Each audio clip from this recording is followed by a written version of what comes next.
စုံစမ်းချလိုက်မယ်စုံစမ်းချပြီးတော့ပြောင်းတော့ပေးကြီးစုံစမ်းနိုင်ရလို့ရင်ဆုံးတောက်ပေါ့နိုင်နဲ့ရင်တော့မတောက်နဲ့ဆော့တော့မဆော့တော့ရင်တောက်ခိုင်းနေဒါပေမဲ့ရေတောက်လို့ရတယ်နော်ပြီးတော့ကျွန်တော်နိုင်တဲ့သူအမို့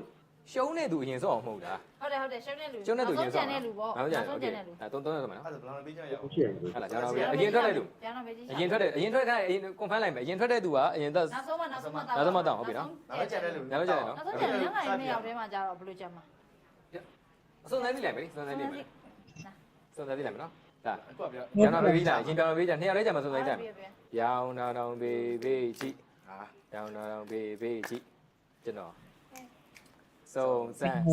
အေးမညာများဘေးကိုနှိုက်လိုက်ပါ ထောက်လို့ရပါပြီစိတ်တာတော့တိုက်တာနော်ဘေးကိုနေရချက်ဖို့တော့ကောင်းမှထင်တယ်ဟာဒုက္ခတချင်းတပုံနဲ့ကိုယ့်အချစ်ကိုဖော်ကျူးပါဆိုရင်တဲ့ဘာချင်းဆိုပြရမလဲတဲ့မိုင်းလိုက်တဲ့မင်းကိုလေတချင်းတပုံနဲ့ကိုယ့်အချစ်ကိုဖော်ကျူးပါဆိုရင်ဘာတချင်းဖြစ်မလဲကိုယ့်အချစ်ကိုအဲ့တော့ truth or dare ဖြစ်တဲ့အတွက်ဖြေမလားတောက်မလားရချင်းဆိုမယ်ဟုတ်ပြီအခါရနော်တရားဝဲဆိုမယ်ဒီတချင်းအရာဒီမဟုတ်လေအချစ်ကိုဖော်ကျူးတဲ့စာသားပန်ရပြီကိုယ့်အချစ်ကိုနော်ကိုနဲ့သက်ဆိုင်တဲ့အချစ်ကိုမြင်နေရပြီဟုတ်တယ်မင်းကိုလေပါမြင်နေရပြီအဲ့ကျွန်တော်လိမ့်မောင်းဟုတ်လားလေအိုင်းစမမြင်ဝိရှိလို့ဒါစုံတွေ့နေမှာပါဒီသားအတွက်မြေကြီးတစ်ဆက်ဇက်မြေကြီးဖြစ်ပါတယ်ကဲမတော့ဘူးနော်သူတို့လည်းကြော်လိုက်ပြီကဲအဲ့တော့ကြော်လိုက်ပြီကျွန်တော်နောက်ဆုံးကဲမင်းသားလေးလုပ်ပါဦးနော်ယူဘူးလားဟာလုံးဝတော့မိုက်တယ်နော်တရချင်းသွားတာကျွန်တော်တို့သွားဟုတ်အခုအောက်ဆုံးတော့နေသွားပြမယ်ဟုတ်လဲ2000ကိုတင်က red flag လား green flag လားကဲမေးပြီနော်ဒါမင်းကုန်းလေးပြလိုက်ပါနော်ကဲအဲ့တော့ကြားတဲ့မင်းကုန်းလေးက white flag မဟုတ်နှစ်ခုတည်း red flag green flag လားနားလေအတူတူပဲဖြစ်မလားတောင်းလား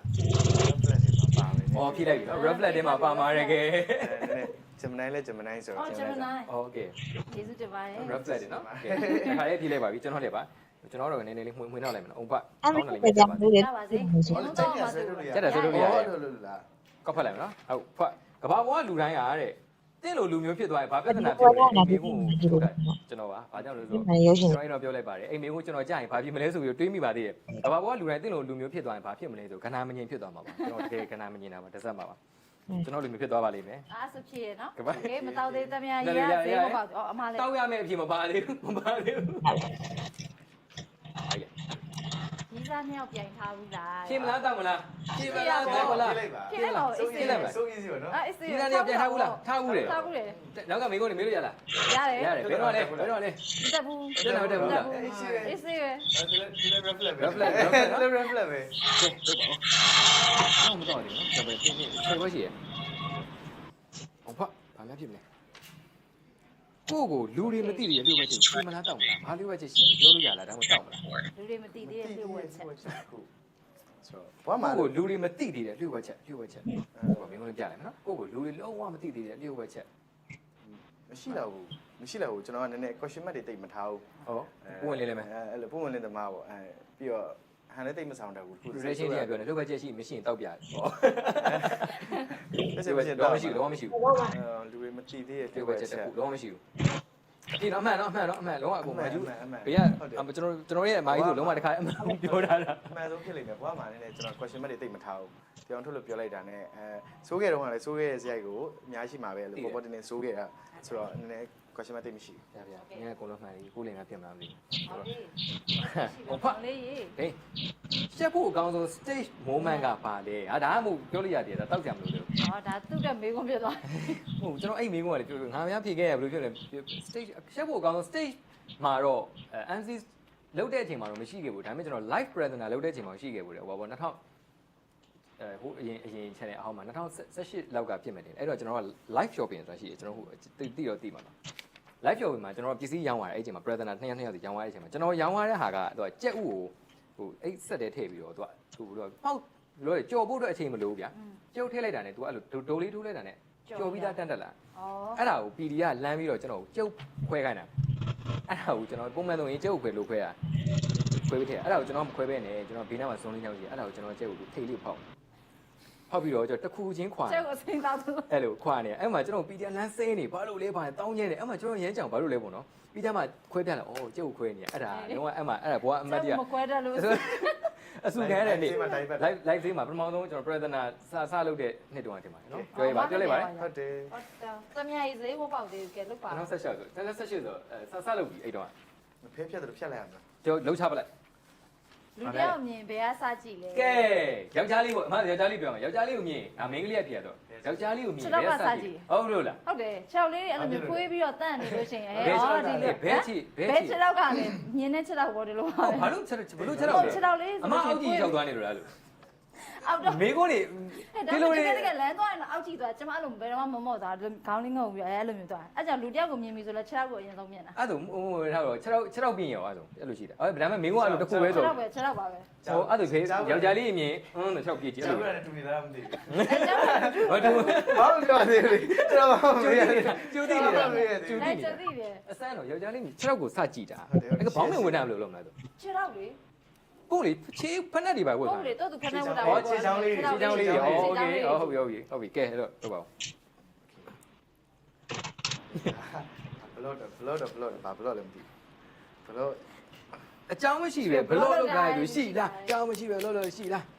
ကဲရှိသလားဖြေမလားတောက်မလားအကြောင်းမရှိဘူးနော်လုံးဝအကြောင်းမရှိဘူးဘလို့လောက်ထားသူတော်တော်စဉ်းစားပါတောက်ပြီသေဦးစားပေါက်သွားပါပြီအကြောင်းမရှိပဲလို့လို့ရှိတဲ့ပုံပဲနော်ရှိတဲ့ပုံမှာရေဘူးလေးဖွင့်နိုင်မယ်ရေဘူးလေးဖွင့်နိုင်မယ်ဘာလို့တော်တော်ချင်းလို့ပါတော်ချင်းလို့ပါယုံနေစမ်းပြပါပြီရောအစီးပဲတစ်ခွက်စပြီးတော့ပေါက်ပါပြီကဲကျွန်တော်လည်းပေါ့ဆို မလေး ချင်းတာပေါ့ ရှင်နေတော့ရှင် ဟာရပါပြီလားဟောငယ်တော့ယုံခဲ့ဘူးလေအယူမှုအရာတခုကပါတယ်ဒါတော့ကျွန်တော်ငယ်ဘူးလေယုံနေရတယ်ကျွန်တော်ကအများကြီးပဲတကယ်တော့ မရှိမပွင့်သေး အဆင်ပြေလားငယ်တော့နှစ်ဘွားလောက်ကျွန်တော်ခုနကပြောနှစ်ဘွားလောက် fresh ဖြစ်သွားတာတော့ပြီငယ်တော့ယုံခဲ့ဘူးလေအယူမှုအရာတခုပါလေငယ်တော့ယုံခဲ့ဘူးကျွန်တော်ယုံခဲ့ဘူးလေအများကြီးပဲဒါပေမဲ့အဲ့ထဲမှာယူမှုအရာတို့ရှိတယ်အဲ့ဒါငယ်တော့ပဲ ပါလေ ကြားလိုက်တော့ရောရည်ကြပါဘာလဲဆိုရည်ရများနေတော့ကျွန်တော်ပေါ်တယ်တော့ဘာလဲတော့ငယ်တော့တွေးဦးတာဗျာခလေးအတွေ့ပေါ့အဲ့လိုငါတို့ဘွားကြီးအဲ့လိုရုပ်ရှင်ဖြစ်နေဘယ်လိုလုပ်မလဲပေါ့လူတွေကအဲ့လိုစောင့်ကြည့်နေတာမျိုးပေါ့အဲ့တော့ true man show အဲ့တော့ true man show ထွက်နေဒါပေမဲ့အဲ့တော့မကြည့်ဘူးအဲ့တော့ငယ်ရတယ်ငါတို့ဘွားကြီးရုပ်ရှင်ရှိနေဘယ်လိုလုပ်မလဲပေါ့ငါတို့ဝိုင်းကြည့်နေဘယ်လိုလုပ်စိတ်တော့ဖြစ်ဘူးလေဒါပေမဲ့ကြီးလာမှယူနေမယ် ကျွန်တော်လည်းပြ ပြဘူးလားအော်တော်သေးရပါတော်သေးရပါ ငါစောင်းကြည့်ခံနေရလားအဲ့လိုငါဘာလို့တိုက်ဆိုင်နေရလဲအဲ့လိုတွေးဘူးအဲ့လိုခေါင်းတွေပဲပြတ်မော့ကြည့်ဘူးဘွားမှာ အောင်မြင်တဲ့သူတွေကသူများနဲ့မတူတွေးရတယ်နည်းနည်းတွေးရတယ်သူများနဲ့မတူဟောအမားလည်းပြောပါပဲ အားရတယ် စာဝရီလုပ်ပြီးချက်ချင်း reply မပေးတဲ့သူ Messenger ပြ Viber ပြစာလို့ပြီး reply ချင်းပြန်လာဒါမှမဟုတ်နောက်ရက်မှပြန်လာတောက်လိုက်ပါဘယ်နှစ်ယောက်တော့အဲ့လိုကြာပါလဲမသိဘူး အဲ့ကိုဆိုလဲတောက်တော့မှာရန်တွေ့မဲ့တွေနေ ပြဿနာရှိရနော်တောက်လိုက်ကဲနှစ်ခွက်ရောက်ပြီအခုလည်းမြောက်တယ်ဒါ read လုပ်ပြီးတော့ချက်ချင်း reply လုပ်ပြီးသေးရှိတာကဲတော့နော်ရေဘူးလေးဖွင့်ပြလိုက်ပါမယ် အစီပါ အစီပါဖွက်ကျွန်တော်ထိုက်လိုက်ပြီအောင်ဖွက်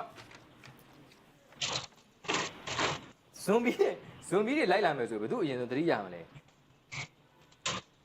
ပြေးမဲ့တကယ်ချင်းတော့သတိရမှာပေါ့ပြေးရမဲ့တကယ်ချင်းတကယ်တော့ကျွန်တော်ကပြေးရမဲ့တကယ်ချင်းများတယ်သတိရလို့အများကြီးပဲဗျတကယ်ချင်းနေပဲ ဘုန်းနဲ့ဒုက္ခရ အဲ့ စေ ဒါ ချင် တရားပေါ်ကပြန်တဲ့လူထားခဲ့ပဲစိတ်မကောင်းဖြစ်သွား တောက်လိုက်မှာပေါ့တောက်လိုက်မှာပေါ့ဟုတ်တယ်တောက်လိုက်မှာဗျာစိတ်ညစ်လိုက်တာဒါကြီးတော့အာ စင်ပြေပါလေ စင်ဒီပါတရားတစ်ခွက်ပေါ့ တရေပဲ ခေါင်းကိုက်နေတာတော့ပြောက်သွား အဲ့ဒါလေးလဲပေးလိုက်ပို့ပြောဖို့ကောင်းမှာနော် အာဟုတ်တော့မှားတယ်ဟိုကမလီခဏလေးမောတယ်မှားတယ်ဟိုကလုံးဝ ရေမ အော် ရော ဂန်နစ်စစ်စစ်လား ရေမရိုးလို့တရားမပါဘူးဆိုမှားလိုက်တာ ပြန်သွားကြ မလဲအိုးနှခမ်းတွေကချင်းတာဗျာ အချင်းတော့မပြောက်သေးဘူးလောက်ကြပါဦးဟာကိုအင်တာဗျူးလုပ်ရင်ဗာမင်းလဲတဲ့ ကိုအင်းခဏစကားတွေပါထုတ်ကိုအင်းယူလို့ဘာဖြစ်မလဲဘာမင်းမလဲဟဲ့လားဘာမင်းမလဲ ဘာလို့မျက်နှာအမြဲစီပုတ်နေရလဲ ဟောကိုမင်းပါဟုတ်ပြီမင်းချင်းတာဗျာဒါဒီလိုကင်းနေစဉ်းစားတော့ဘာဖြစ်လဲချင်းတာဗျာစတော့လာဦးမယ် ဆက်10သိန်းယူမလား X ရဲ့လျှို့ဝှက်ချက်ကိုဖော်ပြမလား ပတ်စံ10သိန်းယူမလား X ရဲ့လျှို့ဝှက်ချက်ကိုဖော်ပြမလား သူပေးပါလေ ကျွန်တော်လိန်နေမှာဆို လိန်နေမှာဆိုတိတ်တရားရောက်ရှိရသူပေးပါလေ ဟုတ်လား သိကြလား အဲ့ကို10သိန်းဆိုလို့ရှိရင်ဟမ် အဲ့တော့ X ရဲ့ပတ်စံယူတော့ ဟမ် အဲ့လိုဖြစ်မလား X ရဲ့ပတ်စံယူမလားဟော X ရဲ့ပတ်စံယူမလားတဲ့ လျှို့ဝှက်ချက် ဟုတ်ဘာလို့မဟုတ်လေမင်းကိုင်းတစ်ခုပေါင်းပြေသွားတာ X ရဲ့လျှို့ဝှက်ချက်ယူမလားပတ်စံ10သိန်းယူမလား X ရဲ့ပတ်စံယူမလား ဟုတ်လေ H လူဝက်ချက်ကိုယူမ ယူမ လား လားသူရဲ့အမ X ရဲ့အမဓာတ်လုံးဝ ပေါ်ပြမှာလားမိယာ ပေါ်ပြမှာလား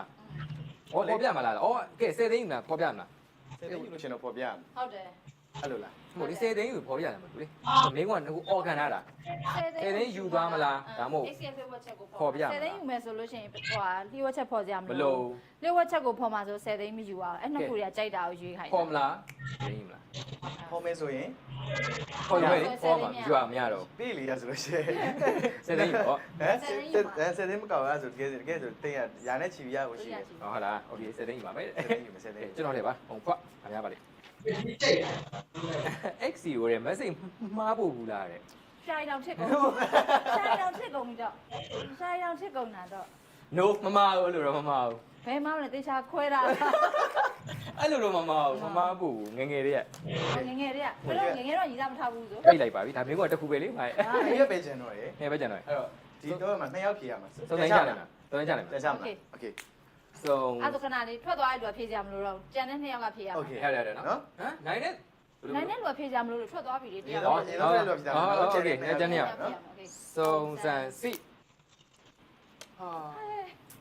ကံကြမှားတယ်ဗျာအဲ့တော့အမလည်းကျွန်တော်လောလော မင်းစားတာ အီနီမီနီမာနီမို့ခဏတော့တက်တယ်နော် အနဒီတရွယူမှတရွ မဟုတ်လေအမတရယူမှာကျွန်တော်ယူစီရမလို့လေအားလည်းတယ် အော် ပါလေ X နဲ့ဘာကြောင့်ပြတ်သွားလဲ X နဲ့ဘာကြောင့်ပြတ်သွားတာလဲဖြေမလားတောက်မလား X နဲ့ပြောပါ ဟုတ်ပြီဒါပေမဲ့မဟုတ်လေဘာကြောင့်ပြတ်သွားအဲ့လိုPC ထဲမှာပြတ်သွားတဲ့တယောက်လားပြောပါမတောက်ဘူးနော် fighter fighter ပဲ fighter fighter လိုပဲ ပြီးကျွန်တော် တောက်ဘူးပြောပဲဘာကြောင့်ပြတ်သွားလဲဆိုတော့ ဒုံဒုံ တစ္ဆာပေါက်ခံရလို့ ဟာခဏဒီစားပြန်ကလည်းပြန်ထားဦးသေး ဟုတ်တယ် တစ္ဆာဘာလဲ ပေါက်ခံတစ္ဆာပေါက်ခံရလို့အဲ့လိုမျိုးဖြစ်ကုန် ပြန်ထားလိုက်တာ